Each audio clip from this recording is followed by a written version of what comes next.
Hello everybody. Got a funny title for this video, haven't I? Yeah. Well, I've been asked this question several times recently.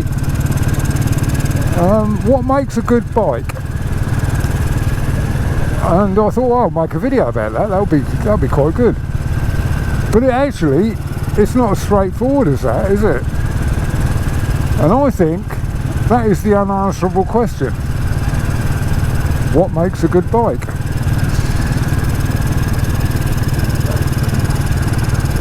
Because I can tell you all about this bike and say how good it is and all the rest of it, and you're probably looking at it and thinking, what a heap of crap.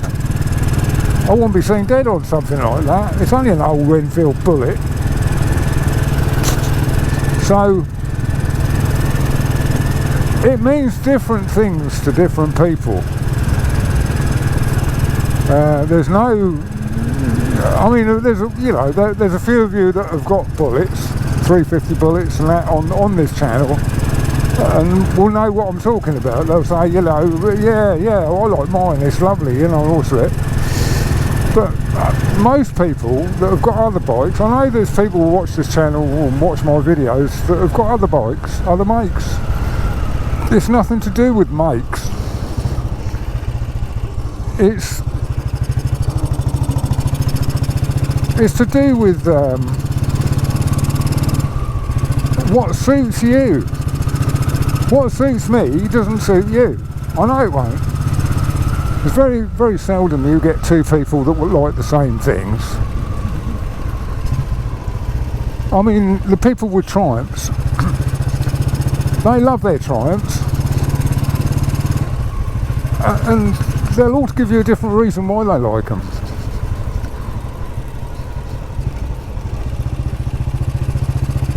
The people with Royal Enfields, people with Hondas, they're all quite sort of brand loyal. I like all kinds of bikes for all kinds of different reasons. I mean, even amongst the Royal Enfields that I've got, they're all different. Every one of them's different. And I like various traits on each bike.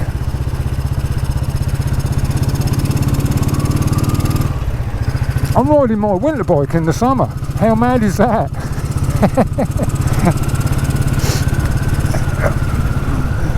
Well, since I did the oil change video, I've done 640 miles on this one and that, but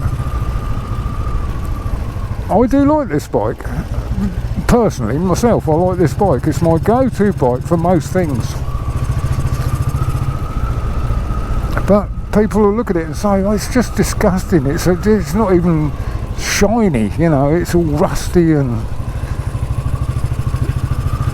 so I can give you all the reasons I like this bike. But your reasons for not liking it will be completely different to the reasons I like it. There'll be people that say, well, it's cheap old Indian crap, innit? Well, it's cheap, yeah, I will say that, and this has never let me down, this bike.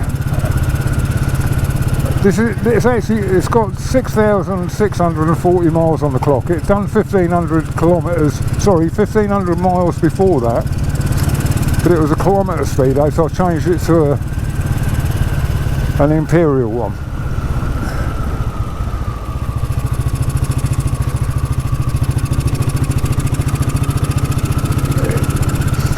So it's a very hard question to answer that, and I don't think I can. I can watch reviews of people who do a test on. I'll give you for instance of that. I've watched loads of videos on the 650 Interceptor before I bought mine, and everybody said how good it was. And to be quite honest with you, I hate the bloody thing. I know that's going to upset a few of you, but I mean, I'm sorry, but I just don't like the engine. It's a horrible little short stroke thing, and you really need to ride a 750 original Interceptor to see how sick the 650 is. It's not sick, it's just it doesn't appeal to me. I can't gel with that bike. I've changed it now. It's a classic sort of Interceptor now. Got proper mud guards on it and everything, but I haven't released a video on that because I don't know, I'm just not interested in it really. I know you might be, but everybody's in the pub.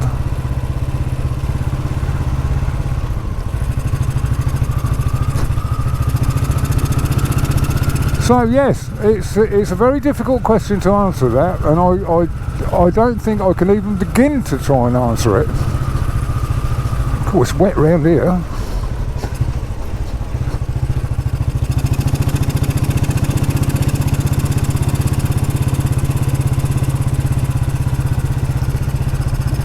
See, I'm riding the roads with this. That it absolutely loves them, these little roads, and I do too. So it does me.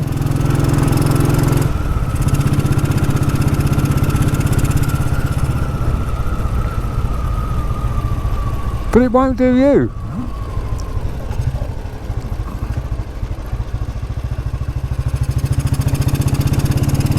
So I think I'm going to give up trying to answer that question because I just can't give it. The only thing I'll say is this: if you buy a bike and you fall in love with it fairly quickly, like I do, and you're still in love with it after a year of riding it,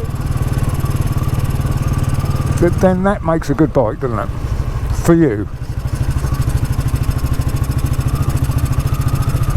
I mean, I love this bike now. I mean, when I got on it, I thought, well, this is a weird thing. But after I got used to it, after a mile or two, I thought, you know, it's actually not a bad little bike for what it does.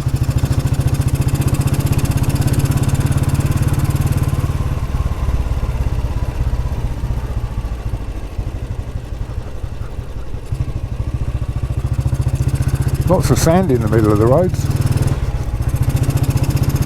I thought it was a case of either making this video or changing the front tyre on this, because this front tyre is an Avon Speedmaster. It's just about done. And I'm very disappointed now because the Speedmasters are getting really hard to find because they don't make them anymore. Everybody seems to be out of stock with them. And I do like my Avon tyres, but that may change because it doesn't look like they're ever going to be made in this country again. And I did a search today to find out if there's any news on their website about what's happened, but there's nothing about it at all really. But other sources say that they shut the doors in October last year after 112 years of manufacturing tyres there. Which is terrible, isn't it? Apparently they're still owned by Cooper Tyres, according to everything I can find. We're losing the light here, it's getting dark. I hope it still comes out alright. The little calf racer, I've sorted it out. I've sorted the gearbox out. I had the primary chain case off, the clutch off, pulled the main shaft out, the lay shaft, the gear selectors, and I didn't video it because when I took the cover off it and went through the gears, I could actually see what was wrong with it. And Paul Henshaw did a video on a gearbox that has exactly the same problems as mine's got, or had. So he's done that video, and I had to do basically exactly what he did. I watched the video to the end and I thought, yeah, I can see where he's going with this. And then he did a follow-up video which was quite good.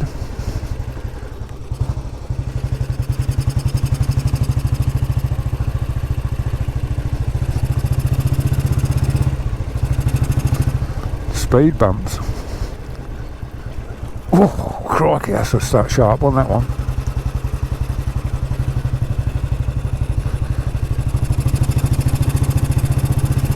yeah, so I'll leave a link in the description for his video so you can see exactly what I did with mine. I know it doesn't do my channel any good showing you one of his videos, but then again, what I did was exactly what he did, so you can just see what it's all about.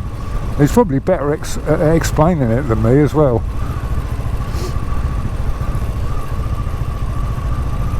Yeah, so it's all now lovely now. It selects neutral from first and neutral from second, and you can go first to second without any trouble.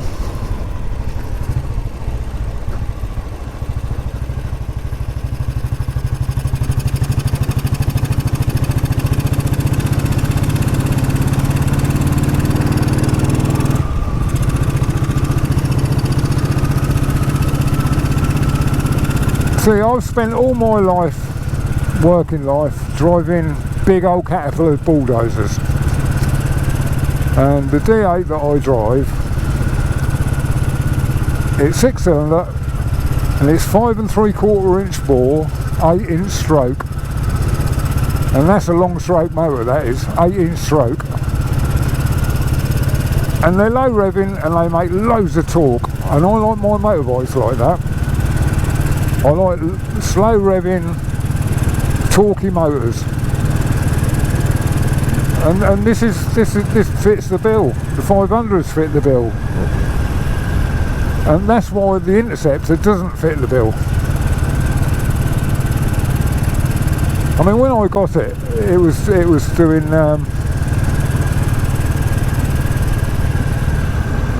where shall I go? I'll go down here.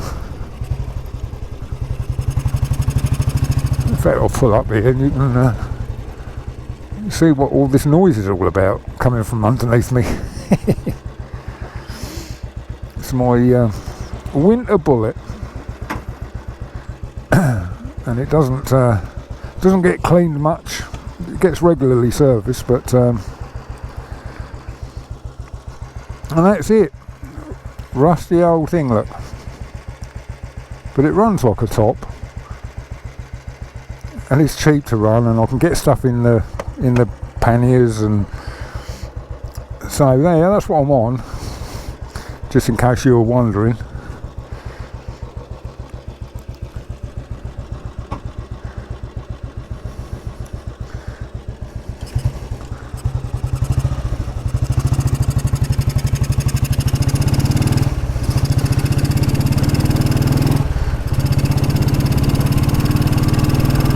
Naught to 60 from August to September.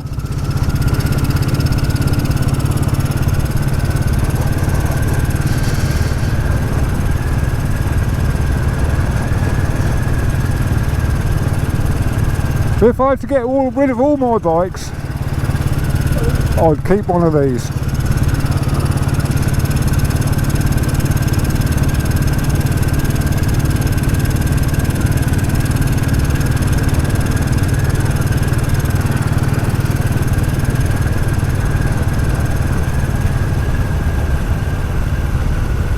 So the next problem I've got is the calf race is not MOT'd, and my MOT man doesn't work Saturdays, and I can't find an MOT man that works on Saturday for bikes. And I'm going to make a phone call tomorrow to my mate Andy Tiernan, and if I run it up to his place next weekend, because I'm working away all week, don't have a chance to do any of it.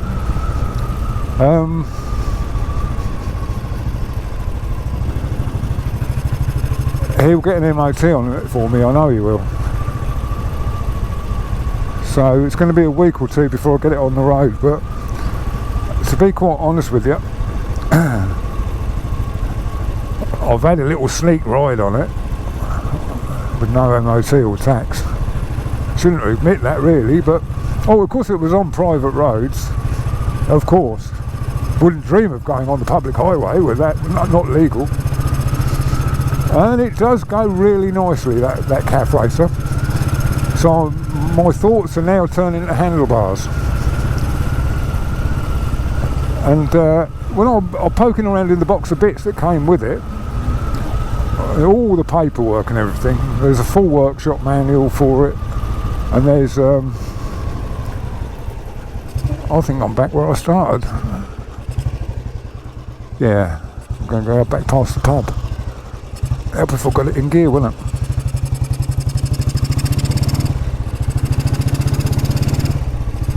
It looks like daytime on the screen on the GoPro, but it's actually very dark now.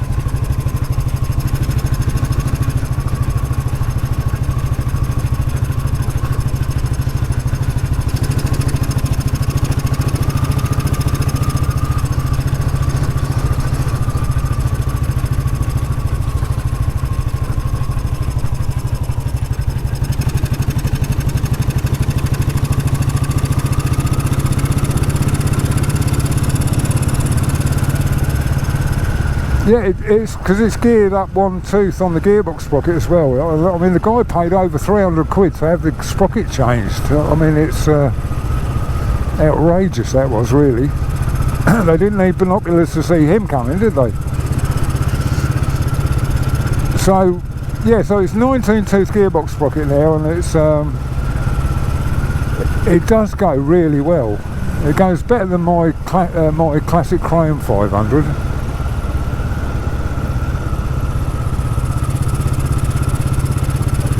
And it goes nearly as well as the Fury that I've got, which has got cams in it.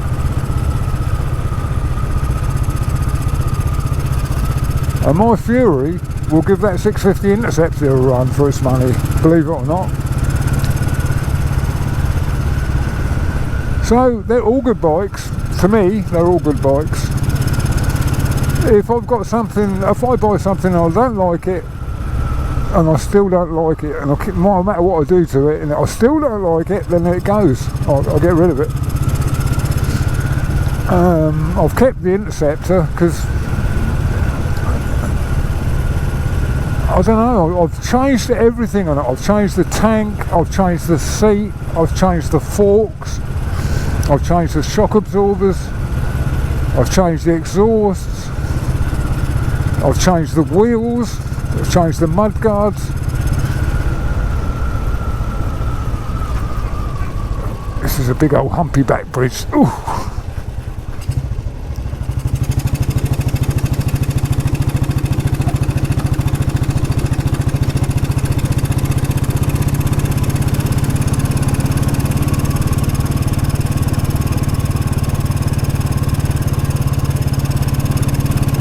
Well, I better get back and upload this video because you'll all be going to bed soon, I expect. Don't know what the time is. I'll have to put a new battery in this clock because it's the battery died and I've not got round to it. That red Skylet.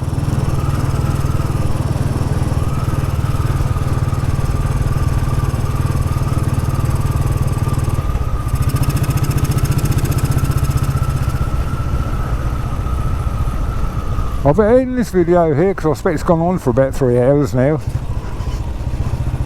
I don't really want to put it through the editing process, so that's a lovely sky, that is.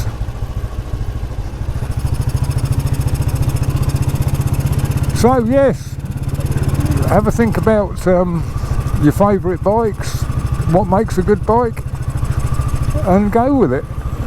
I can't advise you on that, I'm afraid. It's personal preferences.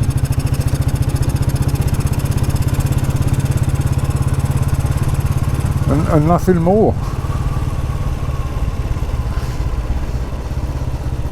So it is the unanswerable question in my book.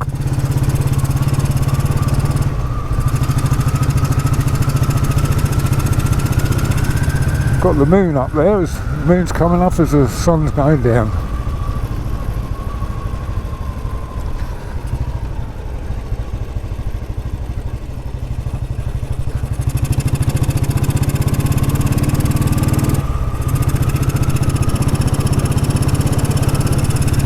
Thought we might get a real sort of proper sunset, but I didn't come out early enough for that. So what I'm going to do is I'm going to pull you up here.